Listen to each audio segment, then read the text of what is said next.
I think I need to start by saying this is a throwaway account. Christy says Jane uses Reddit. I, 63-year-old male, lost my wife Beth, 60-year-old female at the time, 3 years ago. We had been together for 30 years. When I met my wife, she was already a widow. Her first husband had died in a car accident. She had a daughter, Jane, 43-year-old female, who was 6 at the time her father passed. We married when Jane was about 10 years old. When I came into Jane's life, I had no idea how to be a parent to her. I expressed my fears to Beth and she said to just let her take the lead. I talked with Jane and told her that I knew I could never replace her dad and was not trying to. However, I would be willing to do all the dad stuff that her dad wasn't around to do if she wanted. I drove her to practices, attended every performance, stayed up late to help her study for math tests, taught her to drive and to shoot, shared my love of fantasy literature and Star Trek. Our relationship was always hot and cold though. While she seemed happy, I was never dad or stepdad or even Uncle Sam. I was always just Sam.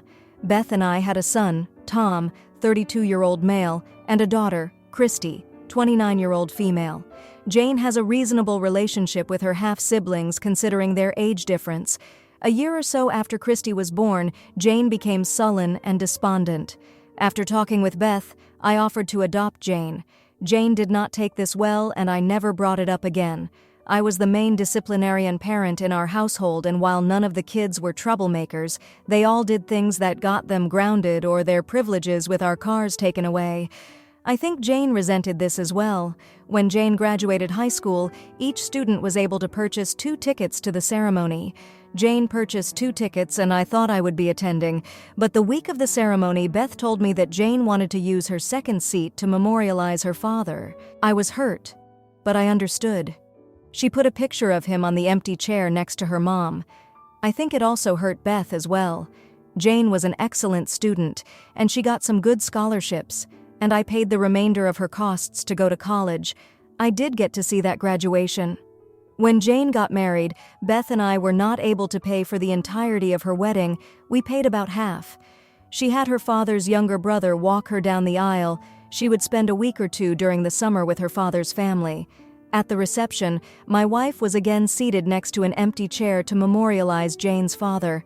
I was not given a seat with Beth at the family table, and honestly, I don't remember where I was supposed to be because I spent my time at the bar or standing behind Beth, who was having a very hard time.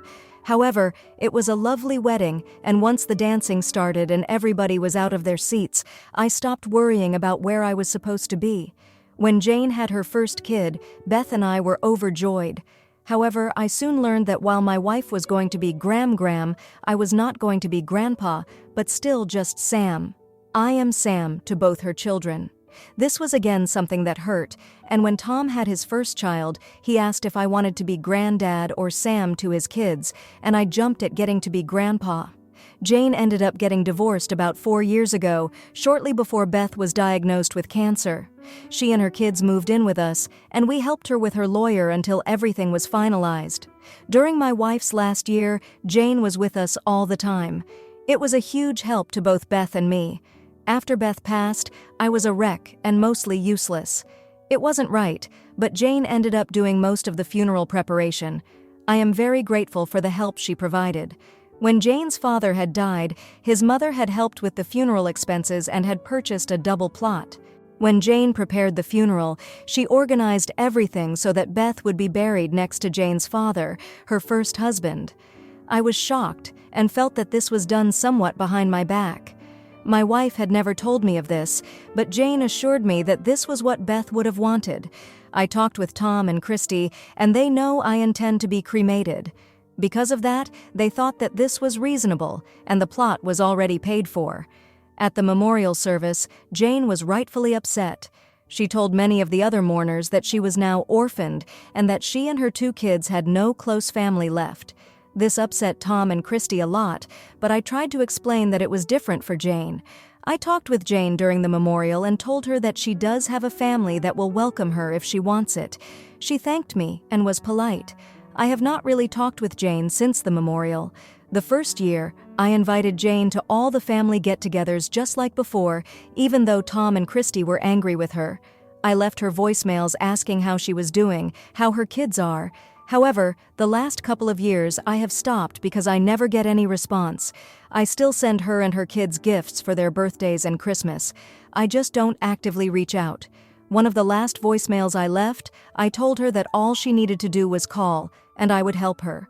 With all that information, here is where I might be the AH. My daughter Christy is getting married next year.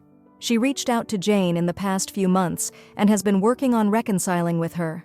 Additionally, Jane's ex lives in a different state, and her kids will be gone for most of the holidays.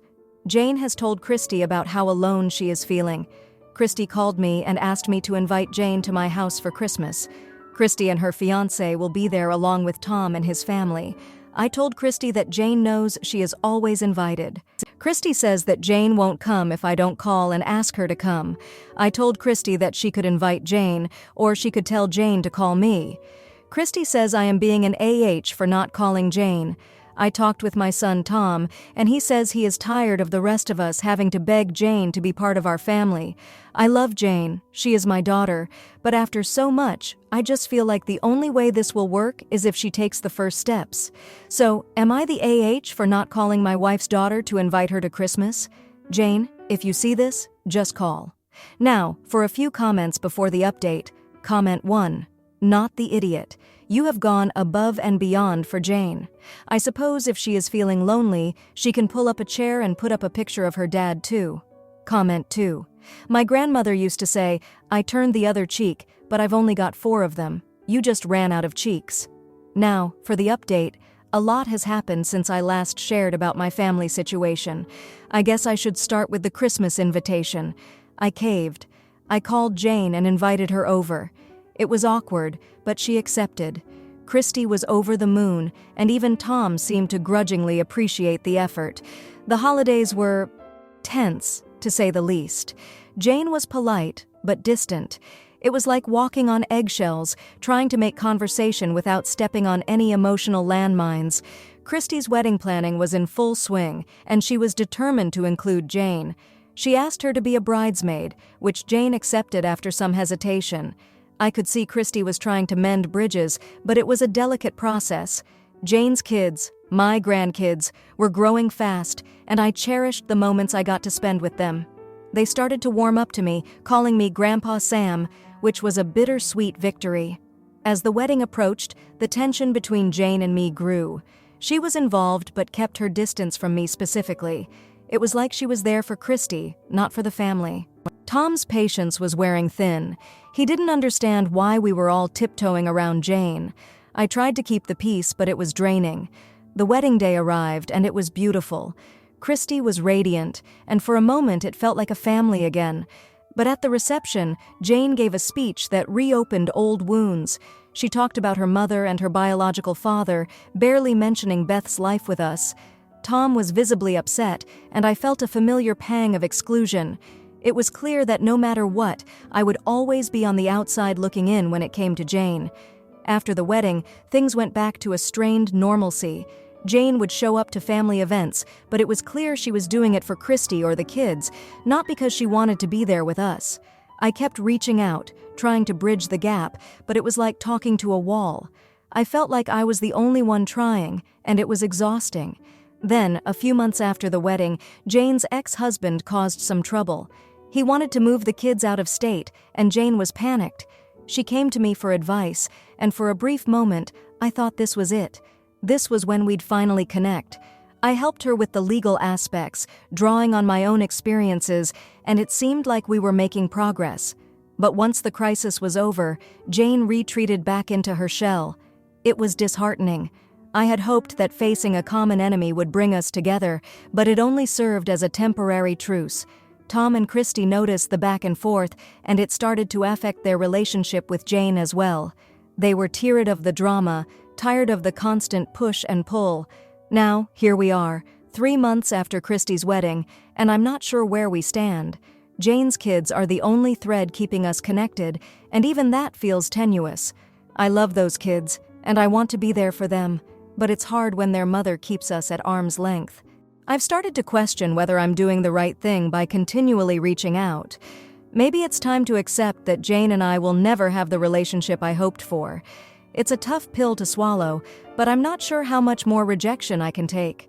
Tom and Christy are supportive, but I can tell they're getting fed up with the situation too. I'm at a crossroads, trying to decide if I should keep trying or just let go. It's a painful place to be, and I'm not sure what the right answer is. All I know is that I'm tired, and I'm not sure how much longer I can keep this up. The unresolved tension with Jane is like a constant weight, and I'm not sure how to lift it. Now for the comments. Comment 1. Man, I've been there. My stepson would barely acknowledge me after his mom and I split. It took years, but we eventually found common ground over, of all things, fantasy football. Sometimes it's just about finding that one thing you can connect on, no matter how small. Comment 2. Have you tried writing her a letter? Sometimes putting your feelings down on paper can help express things you might not say in person. It gives her the space to process without the pressure of an immediate response.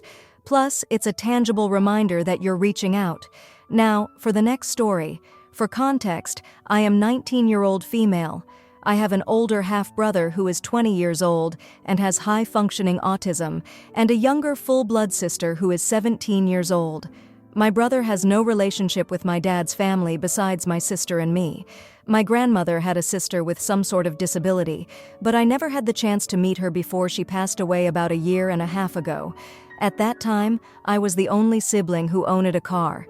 It's important to note that while growing up and visiting my dad's side of the family, it was clear that the entire family had narcissistic tendencies and were borderline emotionally hurtful towards the younger members. The situation started in early August. We were spending our vacation with our family, and on the last day, we were staying the night at our grandparents' house. When we arrived at the house, my sister and I took our luggage from the car and went inside. My brother asked us where his luggage was, and as a joke, I told him, "Oh, we left it in, while I was walking upstairs to get ready for bed." Sadly, he didn't catch on to the joke and expressed his concern about his luggage to our grandmother. Just to clarify, he did see me put his luggage into my car earlier that day, but he had forgotten about it. So, our grandmother marched up the stairs and immediately started berating my sister. I was curious about what was going on, so I opened the door and was met with yelling. I was confused about the situation, and she angrily expressed disappointment in us for supposedly trying to exclude my brother from the vacation. She called us horrible sisters and claimed that he deserved better siblings because we always made his life miserable. She continued to yell at us for about 15 minutes before I could interject and explain our side of the story. My sister was too upset to speak up for herself. Once I was able to explain, my grandmother started backtracking and saying, "Oh well, he didn't tell me that." I argued back, saying, "Well, maybe if you had approached the situation calmly and without accusations, we could have resolved it like adults. But instead, you stormed in with guns blazing without knowing the full story." Then she sent my sister and me out to the car to get my brother's luggage, and that was the end of the night. We were extremely upset and only managed to get a few hours of sleep. In the morning, we waited for our grandparents to come downstairs and turn off the alarm system. Instead of apologizing for the previous night, our grandmother said, "You guys are siblings and will be all you have at the end of the day. You need to be kinder to each other." And then we left. Fast forward a few months, and my siblings and I haven't made any effort to contact our grandparents for 2 reasons. 1. We never received a proper apology. 2. The night we were yelled at caused all of us distress and anxiety. About a week before Thanksgiving, my dad messaged my sister and me, asking if we planned on seeing our grandparents for Thanksgiving. We were honest and told him that we didn't want to see them until we received an apology. This upset him, and he asked why we hadn't asked for an apology ourselves. We responded by saying that the lack of an apology after the previous night indicated that our grandmother did something wrong that warranted an apology. This made him furious. He drove to my house, I wasn't there as I was at college, and took my sister's phone, but he gave it to my mom when she got home, stating that my sister couldn't have her phone back. He then called me and yelled at me for not communicating with my grandparents, sarcastically calling me a great adult. He expressed his disappointment in me and accused me of being ungrateful because, in his words, they never beat you, left you outside in the cold, or starved you. They never made you do ungodly tasks. He finished his tirade by saying, "I'm turning off your phone, and I expect to have it back by, I'm also removing you from my car insurance." And then he hung up on me. He told my sister and me that we had ruined his Thanksgiving. So I ask, are we in the wrong for not reconciling with our grandparents and now our father? If you have any questions, please ask. Now, for a few comments before the update. Comment 1. Judging by your dad's excessively exaggerated reaction to his mother's excessively exaggerated reaction, I would guess you don't have good role models for communication and conflict resolution. You and your sister need to find another way to address all this. Comment 2. If you don't have car insurance, you can't drive to Thanksgiving. If you don't have a phone, you can't call your grandmother to talk it out. He harmed himself. Now, for the update, a lot has happened since I last shared about the whole mess with my grandparents and my dad. Honestly, I thought things might cool down, but if anything, they've just gotten more complicated. After the whole phone and car insurance fiasco with my dad, my sister and I were pretty shaken.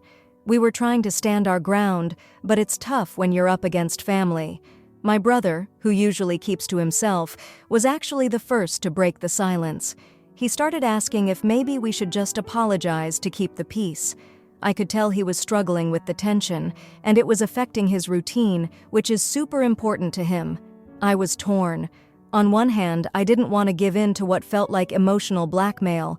On the other hand, I hated seeing my brother upset. My sister was adamant, though. She didn't want to apologize for something that wasn't our fault. She's always been the stubborn one, and I admire that about her, but it was causing a rift between us. Things got even more strained when my birthday rolled around. I didn't get a call from my dad or my grandparents. It hurt, not gonna lie. My sister and brother did their best to make the day special, but the family drama was like this dark cloud that wouldn't go away. Then, out of the blue, my dad reached out. He wanted to meet up and talk. I agreed, hoping maybe we could clear the air. We met at a coffee shop, and it was awkward at first. He started off by talking about how family is everything and how we shouldn't let petty disagreements come between us. I listened, but I was waiting for an apology that never came. Instead, he shifted the conversation to how he was struggling without us around and how my grandparents were getting older and might not have much time left. I felt a pang of guilt, but it also made me angry. It felt like he was trying to manipulate me with guilt. I tried to explain how we felt, how hurt we were by the lack of apology, and how it wasn't just about that one night, but a pattern of behavior that we were tired of tolerating. He didn't really get it. He just kept saying we needed to move past it for the sake of family unity. I left the coffee shop feeling more confused than ever. I talked it over with my sister, and she was furious that he'd tried to guilt-trip me. My brother just wanted it all to be over, and I could see the stress was getting to him. Thanksgiving came and went. We didn't go to our grandparents'.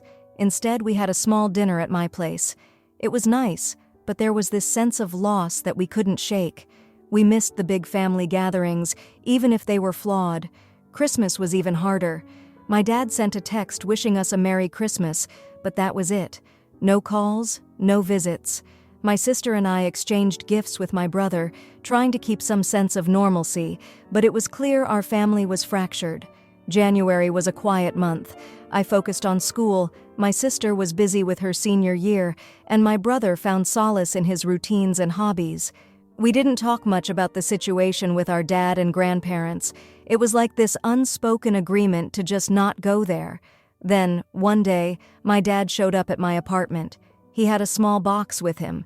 It was some of my old stuff from his house. He said he was clearing out some space and thought I might want it. We had a brief, stilted conversation. He asked how school was, how my sister and brother were doing. I answered politely but didn't offer much. He left the box and said he hoped we could all get together soon, maybe for a meal. I said that would be nice, but we both knew it was just something you say. There was no plan, no date set. Now, it's been a month since that visit, and nothing's changed. We're all just existing in this weird limbo. My sister is angry, my brother is anxious, and I'm just tired. Tired of the drama, tired of feeling guilty, tired of missing a family that doesn't seem to miss us. So, are we in the wrong? I still don't know. All I know is that we're trying to move forward, but it's like we're stuck in the same place, and that's where we're at. No big resolutions, no happy family reunions. Just us, trying to figure out where we go from here. Now, for the comments. Comment 1. Hey, it sounds like you're in a tough spot. It's important to set boundaries, especially with family. Maybe try writing a letter to your dad and grandparents explaining how their actions hurt you and what you need from them to heal. It's a constructive step towards resolution. Comment 2. Oh, the joys of family drama, where the holidays come with a side of guilt trips. Stick to your guns, kiddo. If they can't see past their egos to apologize, then you keep doing you. Maybe send them a How to Apologize self-help book for their birthdays. If you liked this video, you'll probably like these too. Also, while you're here, please consider subscribing. It's your support that keeps this channel alive and allows me to make better and longer videos. Have a great day.